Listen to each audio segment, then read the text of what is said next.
I'm Leslie Tate. I'm Sue Hampton. And we are members of Extinction Rebellion. So we're going to talk about the climate science. I'm going to give you a personal testimony and tell you why it's so important that you get involved in 2022. And you're going to hear about this year's focus, which is oil, and the concept of climate justice. I'm going to start with climate, and I'm going to tell you first what Sir David King, former Chief Science Advisor to the UK government, said in 2021. He said, what we do in the next 3 to 4 years, I believe, will determine the future of humanity. We are in a very, very desperate situation. Okay, the first report that I want to cover very briefly is the Intergovernmental Panel on Climate Change, and it's the 6th one. And what they said was that in order to get to 1.5 degrees increase in temperature over pre-industrial temperatures, we would need to cut our emissions by at least 45% up to 2030. And COP26 failed completely to do that. And there's no sign that we're going to get anywhere near that. What they also said, by the way, is that low likely outcomes, such as ice sheet collapse, which I'll tell you about later, are quite a serious possibility. They cannot be ruled out and are part of the risk assessment. I'm going to give you a risk assessment a bit later as well. Okay, ice sheet collapses, abrupt ocean circulation changes. Now that actually means that we are exposed to the possibility of losing the Gulf Stream. And if we do, our climate will be like Labrador. And this is not a scare story. It is already weakening. There are also, according to that report, some compound extreme events, which means, for instance, the gales are blowing on land. There's enormous precipitation. The sea level has already risen to a certain extent, and inland, you get an enormous storm, bringing more water down through the rivers. So you get a confluence of several events, and that is what climate change actually means, and that's what they say will be happening more.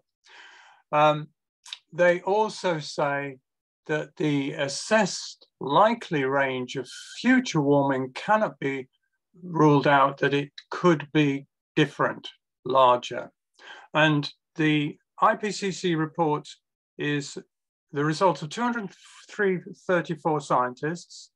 They read 4,000 research papers. They respond to 75,000 comments by other scientists and governments. And this is the crucial thing. The governments can change the shorter summary for policymakers. So essentially, that report is the minimum. So now, if we go on to the risk assessment I mentioned, the Chatham House Climate Change Assessment, they have looked into all of the science very deeply, and they say that if emissions follow the current trajectory, which of course is climbing at an enormous speed, there is less than 5% of chance of keeping temperatures below 2 degrees above pre-industrial levels, of course, and less than 1% of reaching 1.5. Essentially, 1.5 has gone. Now, they also say in this risk assessment, there's a current focus on net zero pledges, but these pledges lack policy detail and delivery mechanisms. And the deficit, this is what they say, between targets and global carbon budget is widening every year. And what they say is unless promises and delivery mechanisms are dramatically increased, many of the impacts described in this assessment are likely to be locked in by 2040, because one of the things about climate is that you start getting accelerating effects by the stuff that's already been put out, and that goes on and on. So that's why we need to stop it quickly. And what they say is that by 2040, these could become so severe, they go beyond the limits of what nations can adapt to. And another part of their report talks about what those limits are. And one of the things that they say is by 2030, the number of people on the planet exposed to heat stress exceeding the survivability threshold is likely to surpass 10 million a year. And I'm also going to mention another report, The Future of the Human Climate Niche. You can look all these up, of course. And what they do is that they look at the fact that we have lived in a very narrow climatic band between 11 degrees centigrade and 15 degrees centigrade, and that the vast majority of the human population over all time has stayed in those bands, and that they are massively, probably more than anywhere else, at risk of temperature increase. And one of the reasons, which I personally have only recently discovered, is that when we talk about 2 degrees centigrade rise in temperatures, we are talking about a lot more on land than sea. It's the average 2 is much higher and is certainly 1.5 or 2 times greater on land than sea, which will bring it up to 4 degrees increase. And this is particularly bad where you have desert or dry conditions such as the Mediterranean and damp ocean next to it. And then on top of that, you have heat islands. That is, cities generate a lot more heat and are the places where it can double. So you have people living in huge cities in places like Pakistan. Already they're at 50 degrees centigrade, massive, the high, and they could be exposed so much. There is only one option: they have to move. And this report, The Future of the Human Climate Niche, says that at 2 degrees, we will have 1 billion people moving. And if you think about that, that is unacceptable and it will cause chaos. And it's something we must put off. And there is another thing at 2 degrees, by the way, and it's called Thwaites Glacier. Lots of scientists are looking at it. It's in Antarctica. And they are finding that at 2 degrees, the ice sheet on the water, on the seas that holds that glacier in will disappear. The glacier will erupt into the sea. It's the size of Florida. And as it moves out, probably the whole of Western Antarctica will go with it sooner or later. Just Thwaites getting out into the sea will cause over 2 foot rise in sea levels. And I'm sure you can think of a lot of major cities, huge areas that will be flooded. And then you've got to add all the storms and so on. So we are looking at a number of very, very serious risks. And only one of these things needs to happen. And the final risk I'm going to mention to you is that we import 42% of our food, and the areas that grow that food are already under climate stress. The farmers are finding it more and more difficult to grow in those areas. And at the rate of emissions we're going, we are going to have empty shelves pretty soon unless we can deal with the carbon emissions. So now Sue would like to give you something personal. It's terrifying, isn't it? And the numbers are mind-boggling. They're hard to hold on to. And for all of us, I think we have this drive in our lives to just keep functioning. And that's why we want to exclude this truth. And of course, the media have made very sure that we have not been informed about these facts. So I understand that a lot of people watching this, a lot of people watching footage from rebellions and so on, will have thought, well, yes, this is important, and I hope someone's going to do something about it, but it can't be me. And I get that. I was an extremely law-abiding citizen who never expected to be arrested, and I'm now in a position where I've been arrested 9 times. Why? Because we can't duck this, because we cannot rely on our leaders to do what's necessary. And our leaders again and again have proved this. They've just proved it last year in November at COP26. In spite of all the talk beforehand that this was the last chance, that time was running out and that it had to be now, the policies were not set in place. There were claims, there were intentions. But if we think about climate justice, that was not delivered, because even in Copenhagen, promises were made to the countries that have emitted the least, so are least culpable for the crisis we're in, but are suffering most. And these promises were made, this money was going to be passed over to them for what we call, it would be reparation from us, but it would help them to mitigate the worst of the crisis. But that money has still not been made good. So we cannot rely on our leaders. Our leaders are very much connected with not only the media, but also with industry, with the fossil fuel industry that has led to this crisis. And they don't show any signs of wanting to cut free from fossil fuels and develop renewables instead. So emissions continue to rise. They will have risen by the end of this year again. There is no doubt about that. And if you look at the graphs, they are just continuing to rise.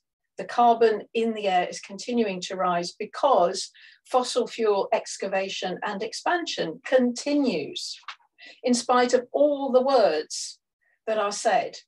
And even in this country, as you probably know, we are considering a new coal mine in Cumbria. We are considering the Cambo oil field in Scotland. We are resisting these. Many people are campaigning against these, but it's also, there's a road building program.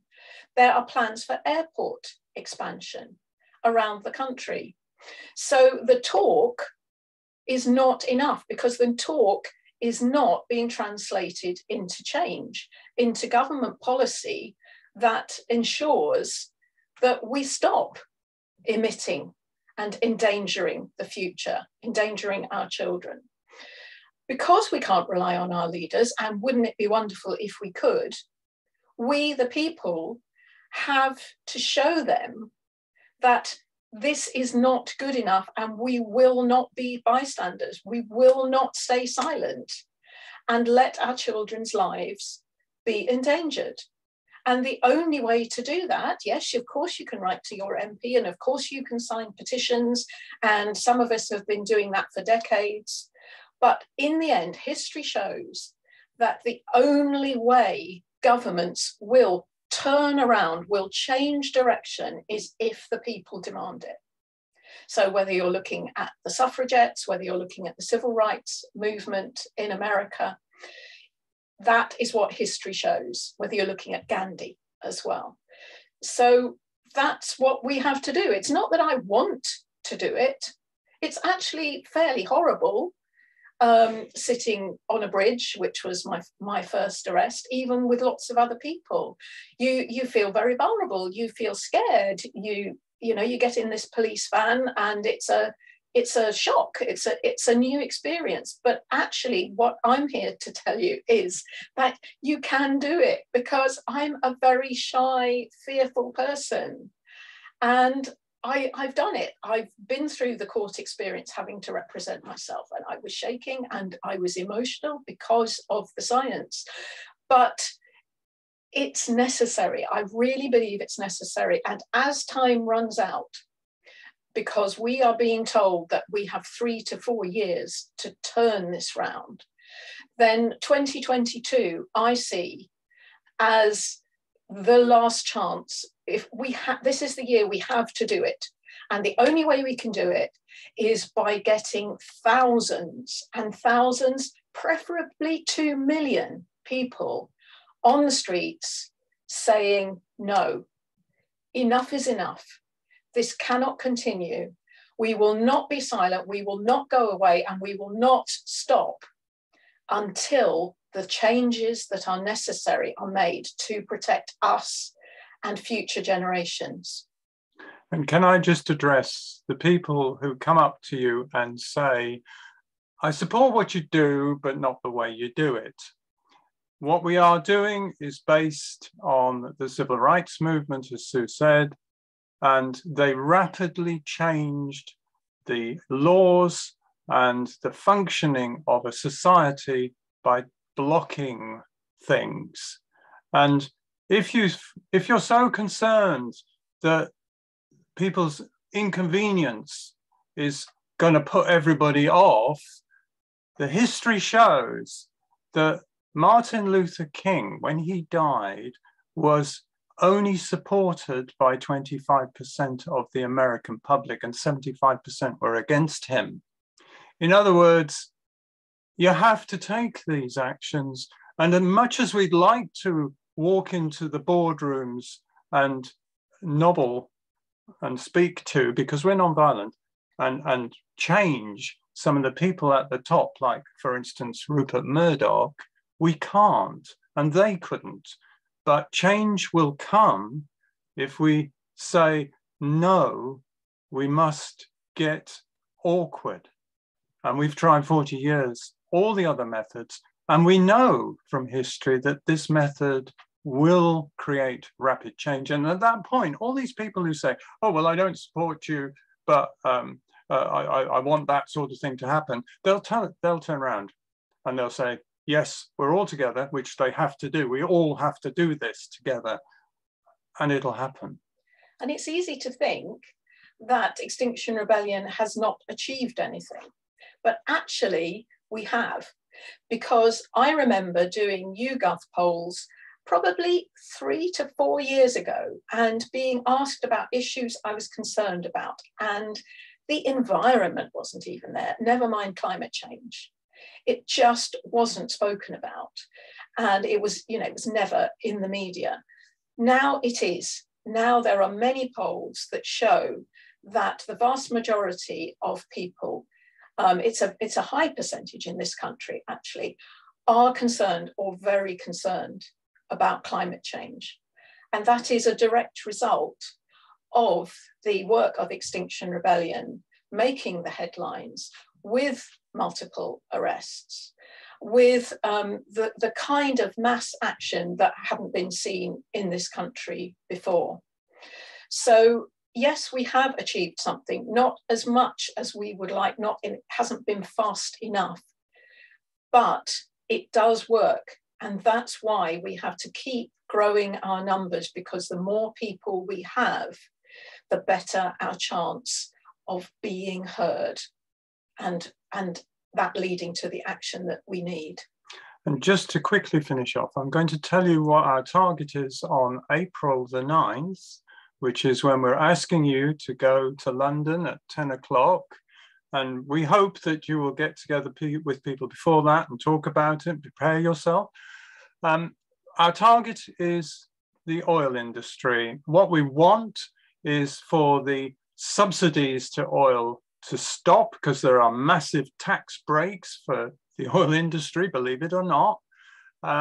We want no government allowance for any kind of licensing for oil fields to start new ones. And this is the key to it, because the oil industry has always raised its funds by futures, i.e. They have oil fields up to 2035, they'd like them, which they can drill, and they're waiting to add to their portfolio. And therefore, they're a viable industry forever. And that is why it's absolutely crucial that they are not allowed to do that, because also the oil industry greenwash. They pretend that they're going to go carbon zero by 2025. And if you think about it, they're emitting huge amounts of carbon at a huge rate. And whatever they do, planting trees, which is obviously actually quite dodgy. They don't actually do a lot of that, what they say. There's double accounting and things. But the trees can't catch up with the speed that we're pumping this stuff into the atmosphere.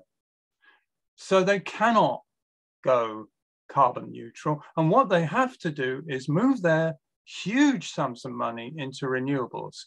And they talk about that as well, but about 1% of their budget goes there. I could tell you that actually inside business, there are people telling Shell to split its business. A hedge fund in America is doing that. And if they did, the renewables part would grow and the oil would shrink. In other words, I'm saying to you, not only is it important that we put that pressure on government and that government takes action, there are people out there in business who support us and understand. Unfortunately, they're not at the top, but all together we can make that transition. But we've only got a very, very short while. That's what I was saying, of course, about the science, because XR is science driven and the oil industry is not.